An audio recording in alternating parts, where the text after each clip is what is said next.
Salutare! Eu sunt Mihai Gamerul și astăzi o să vă prezint Metin 2 Blade. Să începem cu magazinul de diverse de la depozit. Haide mă, încarcă deodată. Să vedem. Aici aveți costume de nuntă. Aveți la fel, aveți toate astea, cum zic eu. Aveți perle pentru evoluarea astea, care aveți mare nevoie de ele. Brățara, armonii, toate astea pentru nuntă, colorante, etc. La loterie o să băgăm un număr acum, care numărul meu care îmi place mie, 2, adică numărul meu preferat. 2. Da, și 2. Ok, hai vedem, sper. Așa, hai să vedem ce câștigăm.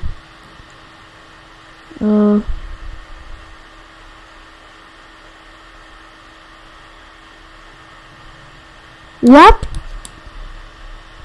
Băi, ești prost? Am câștigat! 150 de caca! Câștigat! Premiul cel mare. Îți vine să crezi, am câștigat premiul cel mare.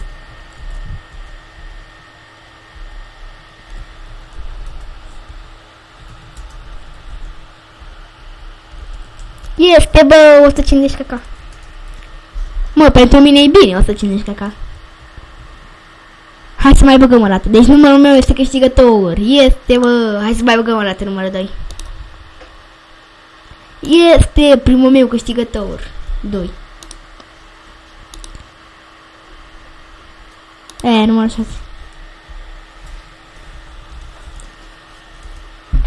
Așa, și acum să mergem pe aici. Hai să mai băgăm o dată la lutul. Ultima oară.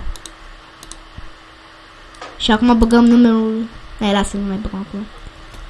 Este, mă, că am câștigat și eu măcar o dată. Am câștigat la loto. Și acum mă laud. Este, mă.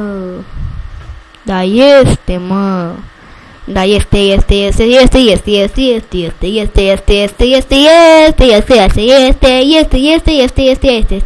Știu că sunt cam enervant. Dar nu mă pot. Nu mai pot de bucurie pentru că am câștigat 150 caca. Și acum să mergem aici, să vă arăt și magazinul general. De aici poțiuni, adică le există toate astea critice. O să vă fac mai repede, că abia am așa, din cauza că am non-premium și de aia. Așa, deci aici aveți păpuși vânt, inelul. În fine. What? Așa. Pe aici aveți pentru reset skill, masca emoției, inel de teleportare.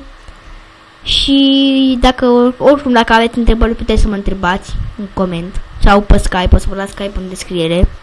Și aici aveți costume, orice costum, la 2 caca și freze la fel. Fierarul legendă, dar puteți să evoluați. În DGA faceți, uitați, am un DGA pregătit pentru sura. Faceți orice king. Uitați, king. Și, cum am eu, din asta iese. Și din oțel faceți pose. Că de-aia am și păstrat, uitați. Așa, din asta. Și din asta, din info, faceți o armă de 120. Stai, cum se numea? Nu aruncăm. Punem pe ăsta aici, la picioare. Hai, mă, dar nu se mai încarcă, mă, fratele meu. În fine, cam atât. Acum să mergem la aici, la arme și la armuri. Deci ați văzut, din oțel iese din asta iese o armă de 120, dar nu mai știu cum se numește. Aici luați Ninfa Plus 9, RIB, FMS, știți, după Metin 2 euro cum este așa. De aici vă faceți chirurgie, din prima, chirurgie, la level 30. Dați doar 3 caca, mi se pare. Eu am magiile pe din cauza că am dat cu piatra curcubeu, am primit la Ox.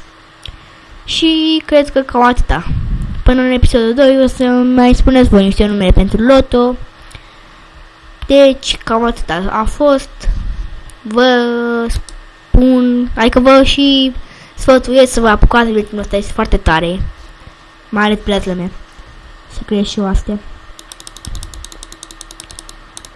Și puteți să intrați și pe... O să vă las linkul în descriere pentru... Ca să vă las metinul. La câini pică din astea. E foarte tare. Și cred că cam atâta. Eu am fost Mihai Gamerul și vă spun la revedere. Ne vedem în următorul episod.